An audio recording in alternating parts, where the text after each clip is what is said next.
The galaxy abandoned them. The morning sky over Talara Prime bled crimson as plasma fire rained down from orbit.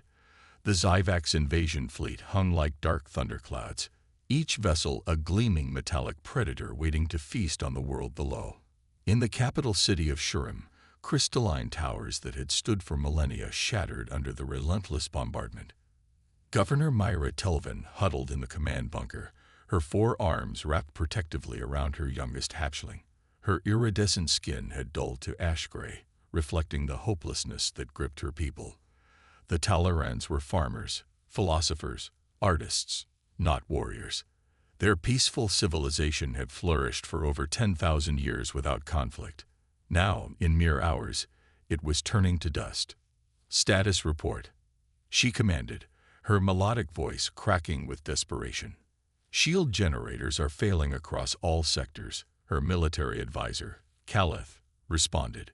"The Zyvax ground forces will breach within the hour." The Zyvax were everything the Talarans were not: brutal, warlike, and efficient killers. Their chitinous bodies rippled with engineered muscle, their 6 mechanical limbs ending in blade-like appendages. They didn't negotiate. They consumed. Myra activated the quantum communicator one last time. "Galactic Council, this is Talara Prime. We are facing extermination. Please, we beg for assistance." The response came cold and formal. "Governor Telvin, the Council has deliberated. Intervention in border conflicts is prohibited under Article 7. We recommend immediate surrender to minimize casualties." The transmission ended, leaving stunned silence in the bunker.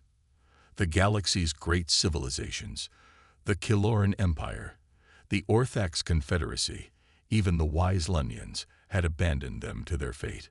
"There's one more option," whispered Caleth, his 4 eyes meeting Myra's.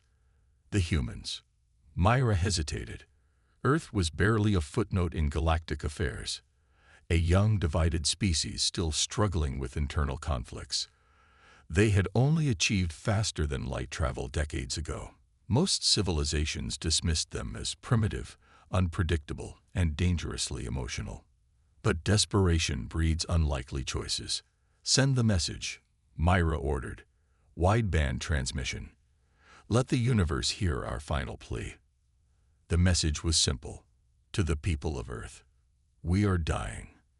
If any humanity remains in the galaxy, let it come from you. Light years away, in a cramped monitoring station orbiting Mars, Lieutenant Sarah Chen nearly spilled her coffee as the desperate transmission played across her screens. She immediately forwarded it to Earth Defense Command. Within hours, Earth's fractured governments did something unprecedented. They united. Not in committees or debates, but in action. The decision wasn't made by politicians, but by the people themselves. Humanity had known oppression, had faced extinction, had fought for survival against impossible odds. They understood. General Marcus Rodriguez addressed the hastily assembled strike force. "The galaxy thinks we're too primitive to matter, too young to make a difference. They say we're too violent, too chaotic, too human. Well, today we show them what human means. We don't abandon the helpless. We don't stand by while innocents die. We fight." The assembled soldiers, veterans from a dozen Earth conflicts, roared their approval. They came from every nation, every background. Former enemies now stood shoulder to shoulder, because this wasn't about Earth's divisions. This was about what it meant to be human. The fleet they assembled shouldn't have been possible. Repurposed mining vessels armored with salvaged Martian steel, cargo haulers converted into troop transports, ancient warships pulled from mothballs, their nuclear reactors humming with deadly purpose. It wasn't pretty, but it was human, improvised, determined, and absolutely lethal. Captain Alina Volkov commanded the lead ship, the hastily renamed Defiance. As they prepared for the jump to Talara space, she broadcast to her crew: "The galaxy expects us to fail. The Zyvax expect easy prey. Let's disappoint them both." The human fleet entered Talara space like a thunderbolt. The Zyvax, confident in their technological superiority, initially dismissed the crude vessels as a pathetic gesture. Their laughter died when the first human ship, a converted asteroid miner, rammed straight through their blockade, its reinforced hull tearing through Zyvac shields like tissue paper. "Human vessels, this is suicide," transmitted Zyvac's commander Krithak. "Your primitive ships can it." His message cut off as a barrage of nuclear missiles. Technology so barbaric, the Zyvacs hadn't even considered defending against it. Detonated across his fleet's formation. The electromagnetic pulse alone disabled dozens of their sophisticated vessels. On Talara Prime, Myra watched in disbelief as crude human drop pods began falling like meteors through the burning sky. The Talarans expected sleek shuttles or teleportation. Instead, they got armored capsules that crashed into the ground with earth-shaking force. The pods burst open, and out came humanity's warriors. Not in pristine power armor or energy shields, but in battle-scarred combat gear, carrying weapons that fired solid projectiles. Bullets, grenades, even modified mining charges. Primitive by galactic standards, brutally effective in practice. Master Sergeant John Bear Thompson led the first wave. 6'5" of muscle and determination, covered in old scars and new purpose. As his boots hit Talaran soil, he raised his rifle and bellowed, "Welcome to the human race, you chitinous bastards." The Zyvax ground forces, accustomed to civilized warfare with its rules and protocols, found themselves facing an enemy that didn't just break rules. They seemed unaware such things existed. Humans fought with a savagery that shocked even their enemies. When ammunition ran low, they used knives. When knives broke, they used fists. When a human fell, two more seemed to appear, fighting even harder. Private Maria Gonzalez took a plasma bolt to the shoulder. Instead of retreating for medical attention, she strapped her useless arm to her chest and continued firing with her offhand, all while singing an ancient Earth battle hymn. When her position was overrun, she detonated her remaining grenades, taking a dozen Zyvacs with her. The Talarans watched in awe and horror as humans did the impossible. They saw Corporal James Wong, both legs shattered, crawl through enemy fire to drag wounded Talaran civilians to safety. They saw Lieutenant Aisha Rahman hold a breach in the city walls alone for 20 minutes, her position marked by an ever-growing pile of Zyvacs bodies. In the command bunker, Myra received reports that seemed impossible. "Governor, the humans. They're not just fighting. They're teaching our people to fight. They're giving weapons to civilians, showing them how to resist." Captain Volkov's voice crackled over the comm. "Governor Telven, this is Defiance Actual. We're detecting more Zyvax reinforcements inbound. Our fleet can't hold them indefinitely." "Captain, you've done more than we could have dreamed," Myra replied, her voice thick with emotion. "You should retreat while you can." There was a pause, then Volkov laughed. Actually laughed. "Governor, you clearly don't know humans very well. We don't start fights, but we damn sure finish them. Besides, we just got here. The party's just getting started." As night fell over Shuram, the city burned, but it still stood. Human medics worked alongside Talaran healers, treating wounded of both species without distinction.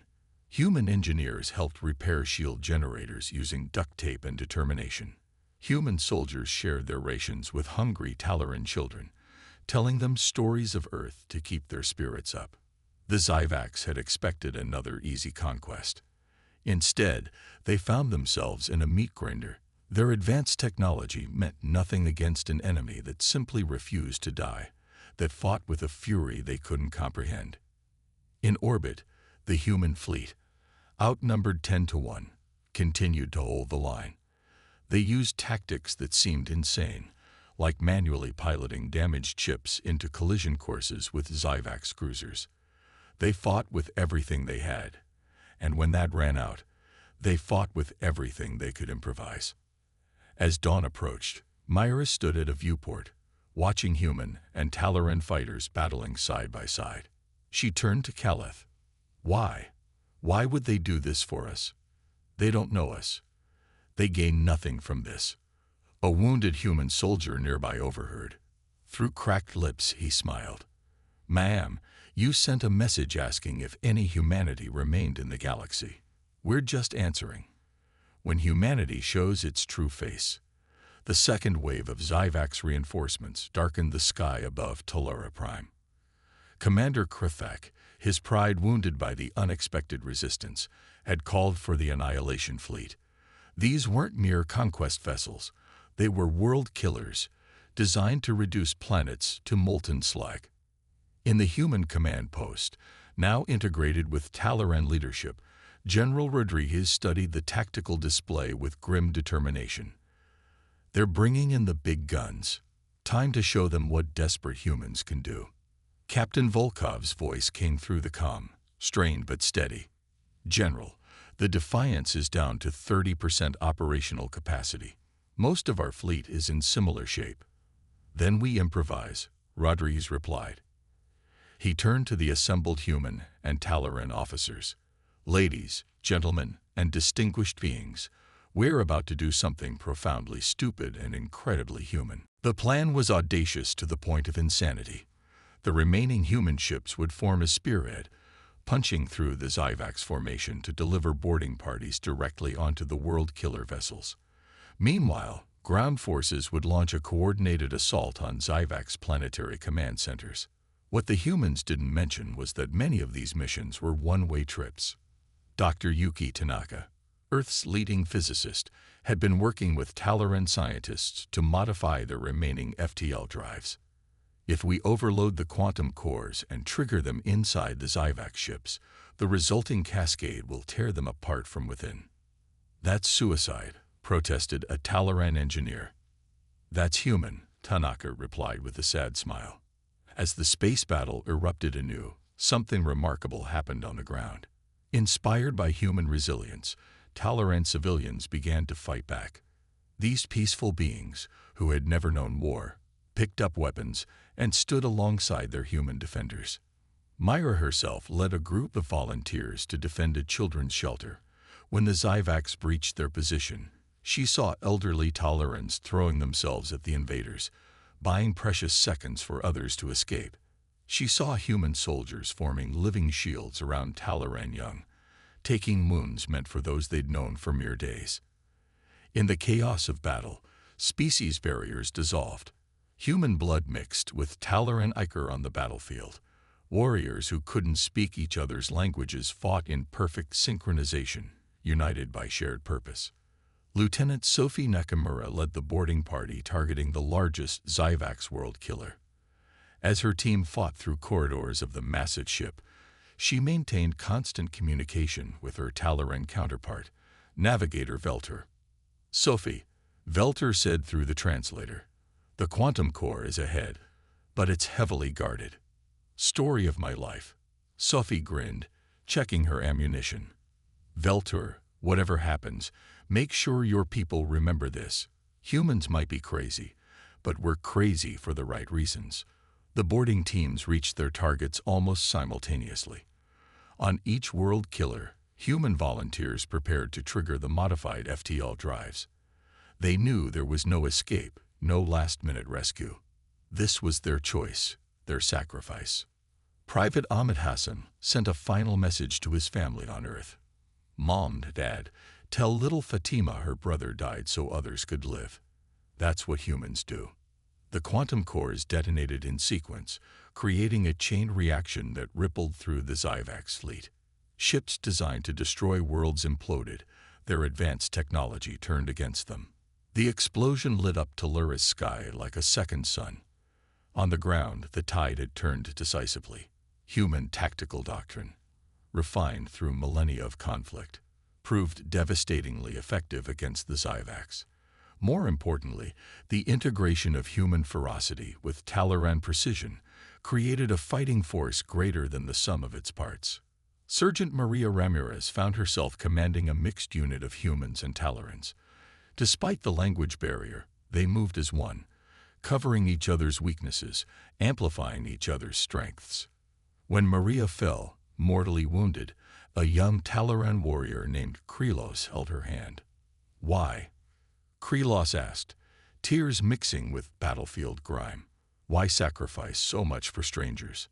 Maria smiled through bloodied teeth. Because once, we needed help too. Nobody came. We swore, never again. Not on our watch.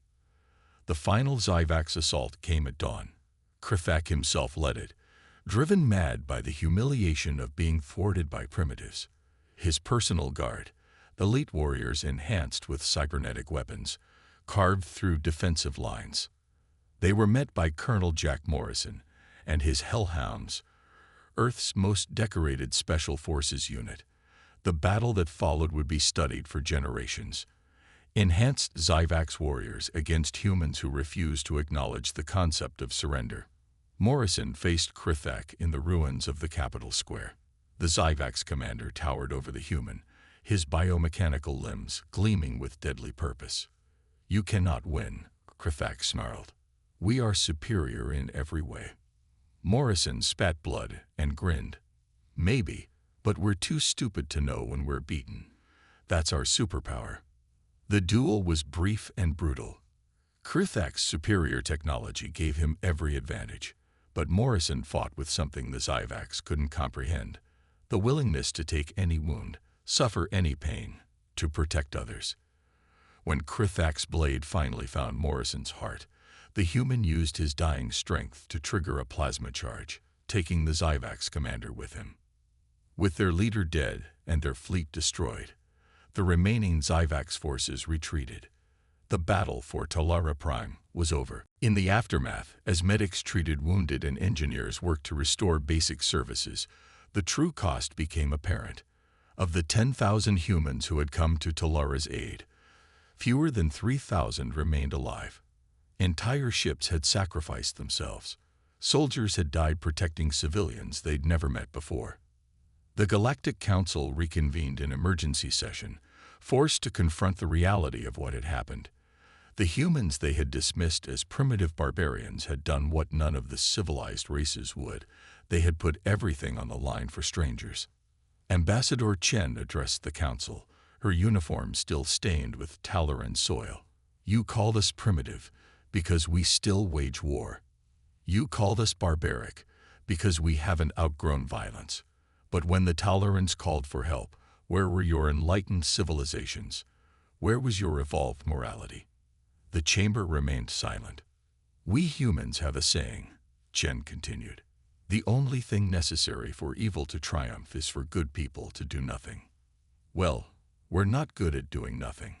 On Talara Prime, a memorial was erected in the capital square, not just for the human dead, but for what they represented. The inscription, written in both human and Talaran script, read, "To those who came when no others would, to those who fought for strangers, to those who proved that humanity isn't just a species, it's a choice." Myra stood before the memorial, her surviving hatchlings at her side. General Rodriguez approached, his arm in a sling, his face bearing new scars. "Will your people stay?" Myra asked. "Help us rebuild." Rodriguez nodded. "Some will, but more importantly, we'll teach you to stand on your own. Next time, and there will be a next time, you'll be ready. The galaxy will remember this," Myra said. "What humanity did here. Let them remember," Rodriguez replied, "and let them learn. Because we humans have another saying. We've got your back. And we mean it." As the twin suns set over Talara Prime, human and Talaran worked side by side, rebuilding not just a world, but hope itself. The galaxy had witnessed something unprecedented, a species that fought not for conquest or glory, but simply because it was right. The age of human isolation was over. The galaxy would never be the same. And somewhere, in the depths of space, other oppressed worlds began to whisper, "If you need help, call Earth. They'll come. They always come." The humans had arrived on the galactic stage, not with diplomacy or technology, but with something far more powerful, the unshakable belief that no one should stand alone. The universe had asked if any humanity remained. Earth had answered,